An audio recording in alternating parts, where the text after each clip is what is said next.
Saroj Sharma class है YouTube channel के sub division medicos times YouTube channel पर एक बार फिर से स्वागत है।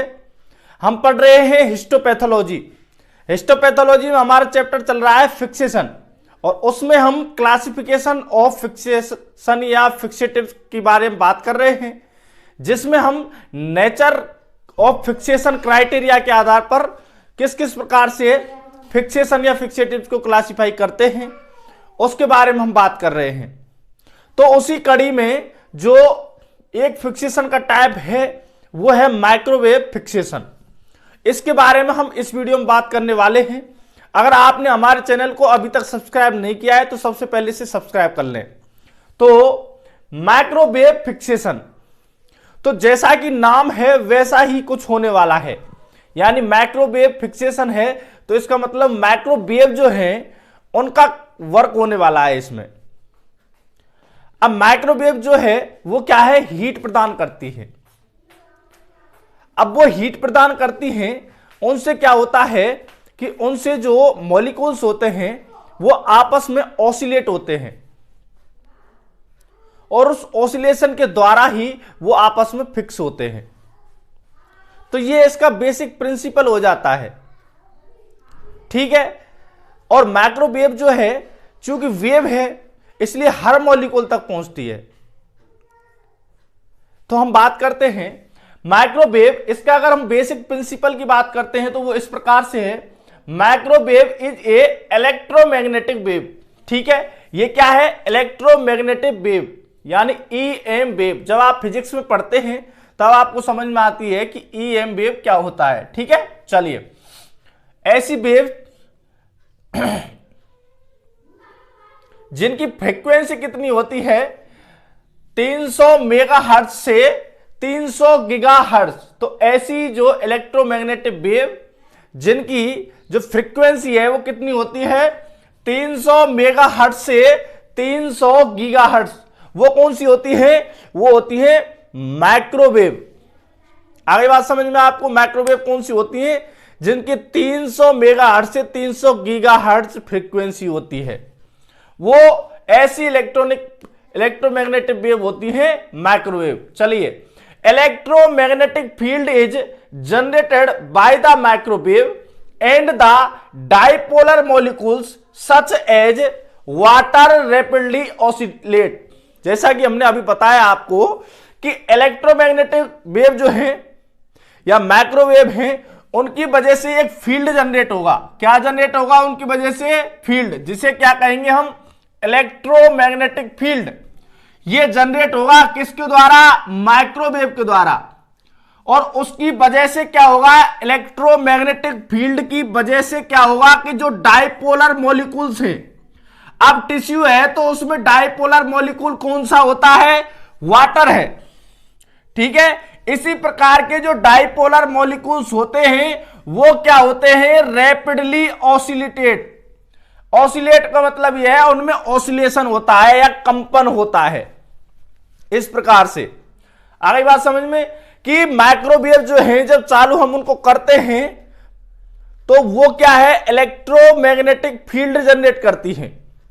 और वो जो फील्ड है उसमें क्या है, जो डाइपोलर मॉलिक्यूल्स होते हैं वो क्या करते हैं, ऑसिलेट करते हैं। ठीक है, इन दिस इलेक्ट्रोमैग्नेटिक फील्ड, उस इलेक्ट्रोमैग्नेटिक फील्ड में क्या है, कोई भी चीज रखेंगे तो उसके डाइपोलर जो मॉलिक्यूल्स होंगे वो क्या करेंगे, ऑसिलेट करेंगे। दिस रैपिड काइनेटिक मोशन, इस प्रकार की जो काइनेटिक मोशन होती है, गति होती है मॉलिक्यूल्स की, of the molecules generate uniform heat. आगे बात समझ में आपको, क्या हुआ है कि अब जो इस प्रकार से ऑसिलेशन हुआ है या काइनेटिक जो मॉलिक्यूल्स आपस में भगे हैं, तो इस यूनिफॉर्म काइनेटिक मोशन की वजह से यूनिफॉर्म हीट जनरेट होती है। क्या जनरेट होती है, हीट जनरेट होती है। यानी ये सारा खेल हो किस वजह से रहा है, ये सारा खेल हो रहा है माइक्रोवेव की वजह से। माइक्रोवेव इलेक्ट्रोमैग्नेटिक फील्ड में क्या है, ऑसिलेशन करा रही है डाइपोलर मॉलिक्यूल्स का। तो ये जो मॉलिक्यूल्स आपस में इधर उधर भग रहे हैं या काइनेटिक मोशन हो रही है, इसकी वजह से यूनिफॉर्म हीट जनरेट होती है। ये जो वर्ड है ये ध्यान रखने वाली चीज है, माइक्रोवेव फिक्सेशन में ये वर्ड बहुत इंपॉर्टेंट है, यूनिफॉर्म। तो इससे क्या है, यूनिफॉर्म हीट जनरेट होती है। यहां तक आपको बात समझ में आ गई है। Generated heat accelerate the fixation, और इस ही हीट की वजह से क्या होता है, फिक्सेशन होता है। जब हमने बात की थी फिजिकल एजेंट्स के बारे में, आगे बात समझ में, तो फिजिकल एजेंट्स की जब हमने बात की थी या केमिकल कंपोजिशन के आधार पर जब हमने बांटा था, तो फिजिकल एजेंट्स की बात की थी हमने, तो उनमें हमने हीट को भी एक फिक्सेटिव एजेंट बताया था। लेकिन अब उस हीट में और इस हीट में क्या फर्क है भाई, उस हीट में और इस हीट में फर्क है इस वर्ड का, यूनिफॉर्म का। वो हीट किसी भी प्रकार से दी जाती है, फिर उसको एक साथ में कम किया जाता है, लेकिन इसमें जो चीज है वो यूनिफॉर्म चलती है। या तो उसको बाहर ही निकाल लिया जाएगा या फिर उसी में रहेगा, उसमें रहेगा तब तक वो हीट में कोई परिवर्तन नहीं रहेगा। बेसिकली आप ये चीज ध्यान रखिए, हीट की वजह से क्या हो गया है, हीट जो है उसने क्या है, फिक्सेशन कर दिया है।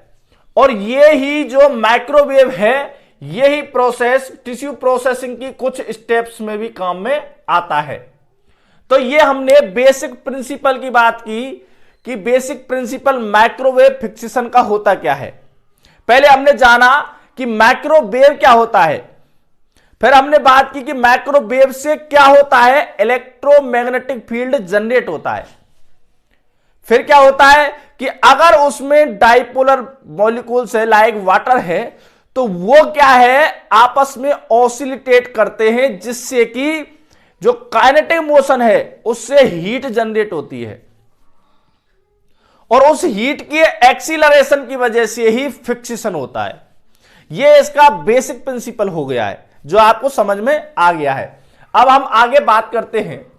इंपॉर्टेंट जो पॉइंट है इसका, ये हमने इस वजह से अलग से मार्क किया है। The most important characteristic of microwave heat generation is homogeneous increase of temperature with in the tissue and every part of the tissue is heated. अब देखिए इसमें क्या है, ऐसा नहीं है, इसमें क्या होता है कि जो हीट जनरेट हुई है वो क्या है, यूनिफॉर्मली आगे बढ़ती है, यूनिफॉर्मली हर सेल्स तक वो जाएगी। तो इसी वजह से मैंने कहा था कि इस माइक्रोवेव फिक्सेशन में यूनिफॉर्म वर्ड जो है, या इसी का दूसरा वर्ड आ गया है यहां पर, होमोजीनस, यानी कि अगर वो बढ़ती भी है तो वो समान तरीके से बढ़ती है हर जो सेल है उस तक। ये इसमें कहना चाहते हैं, अगर हीट या टेम्परेचर बढ़ता है तो वो सारी सेल्स तक समान तरीके से बढ़ता है। ठीक है, तो ये हमने इंपॉर्टेंट बात की कि करेक्टरिस्टिक है किसका, माइक्रोवेव हीट जनरेशन का, homogeneous increase of temperature with in the tissue and every part of the tissue is heated, यानी हर सेल जो है उसको हीट किया जाएगा। अब हम बात करते हैं इसके एडवांटेजेस की। एडवांटेजेस का पहला तो पॉइंट ये हो गया है कि यूनिफॉर्म हीट प्रोडक्शन होता है। दूसरा है no volume change of the tissue, जब सेल्स तक अच्छी तरीके से बराबर तरीके से सारी चीजें मिलेंगी तो ना तो कोई चीज जलेगी, अगर जलेगी नहीं तो क्या है, टिश्यू का लॉस नहीं होगा। आगे बात समझ में, तो इस वजह से क्या है कि चेंज जो नहीं होता है वॉल्यूम, जैसा के जैसा आप टिश्यू लेके जाएंगे उसमें वैसा का वैसा आप टिश्यू निकाल लेंगे।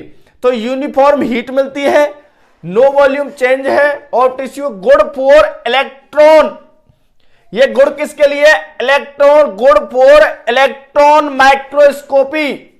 तो हमने जब ऑस्मियम टेट्रा ऑक्साइड फिक्सेशन की बात की थी तब हमने इलेक्ट्रॉन माइक्रोस्कोपी की बात की थी। तो अब इसमें क्या है, इसमें एडवांटेज बता रहा है good for electron microscopy after osmium tetra oxide fixation. ये हमने वहां भी बात की थी माइक्रोवेव फिक्सेशन की, तब आपके समझ में नहीं आई होगी, अब आएगी आपके समझ में कि ऑस्मियम टेट्रा ऑक्साइड के फिक्सेशन के बाद में हम माइक्रोवेव फिक्सेशन कर देते हैं, जिससे कि इलेक्ट्रॉन माइक्रोस्कोप में अच्छी तरीके से हमको विजिबिलिटी आती है। अगला जो इसका पॉइंट है वो है facilitate fixation and the other laboratory steps. ये क्या है, फिक्सेशन देती है, माइक्रोवेव है तो ठीक है, और अदर लेबोरेटरी स्टेप जैसी प्रोसेसिंग में भी काम आती है, ये भी इसका एडवांटेज है। आगे बात करते हैं हम preservation of the tissue antigen. तो टिश्यू एंटीजन जो होते हैं, सेल्स पर क्या होते हैं, एंटीजन प्रेजेंट्स होते हैं। तो सेल है, सेल पर एंटीजन प्रेजेंट है, ये एंटीजन जो है उस तक को भी क्या है, प्रिजर्व करके रखता है। आगे बात समझ में, यानी कि वेल फिक्स करता है माइक्रोवेव फिक्सेशन। तो ये इसके एडवांटेजेस हो गए हैं। अब हम इसके कुछ डिसएडवांटेजेस की बात कर लेते हैं। Disadvantages, tissue in the formalin for microwave. अगर आप टिश्यू है उसको फॉर्मलिन में लेकर के अगर उसको माइक्रोवेव में लेकर के आएंगे तो उसमें आपको दिक्कत आएगी, ठीक है। आगे बात करते हैं फिक्सेशन में प्रोड्यूस टॉक्सिक गैस। तो वो क्या दिक्कत आएगी कि टॉक्सिक गैस प्रोड्यूस करेगा फॉर्मलिन में फिक्स करने के बाद में अगर आप माइक्रोवेव में लाएंगे तो। और चूंकि आपको पता है कि माइक्रोवेव जो है उसका जो हीटर है वो कहां मिलेगा, लेबोरेटरी में ही मिलेगा। अब लेबोरेटरी में मिलेगा तो जो सर्जिकल ऑपरेशन जहां हो रहे हैं, सर्जरी डिपार्टमेंट है, वहां से और लेबोरेटरी तक लाने के लिए तो कोई हमको फिक्सेटिव रखना पड़ेगा। अब वो फिक्सेटिव कौन सा रखते हैं, हम फॉर्मलिन रखते हैं नॉर्मली। कॉमनली जब हमने फॉर्मेल्डिहाइड या फॉर्मलिन की बात की थी तब बताया था आपको कि मोस्ट कॉमनली जो यूज्ड फिक्सेटिव है वो कौन सा है, फॉर्मलिन है या फॉर्मेल्डिहाइड है। तो अब हम क्या है, एवरी टिश्यू को किस में ला रहे हैं, फॉर्मलिन में ला रहे हैं। तो अगर आप फॉर्मलिन में ला करके फिर माइक्रोवेव फिक्सेशन देते हैं, यानी इलेक्ट्रॉन माइक्रोस्कोपी के लिए काम में ले रहे हैं, तो क्या है, ये मे produce toxic gas and overhead hood is required. तो ये क्या है, टॉक्सिक जो गैस है उनको प्रोड्यूस करता है। इसके लिए आपको ओवरहेड हुड जो है उसको लगाने की जरूरत पड़ती है। तो ओवरहेड हुड क्या होता है, इस प्रकार की एक इंस्ट्रूमेंट होता है। ये आपने देखा होगा, कहां देखा होगा, ये आपने वहां देखा होगा, जैसे एसी है ना, एसी, तो उसके एसी इस प्रकार से लगी होती है। तो ये इस प्रकार से लगा होता है ऊपर, जिससे कि ये गैस को खींच ले, टॉक्सिक गैस को खींच ले। अगर लेबोरेटरी जो कर्मचारी है उसके टॉक्सिक गैस जाएंगे तो वो वहीं मर जाएगा, दूसरे का तो चेक जब करेगा।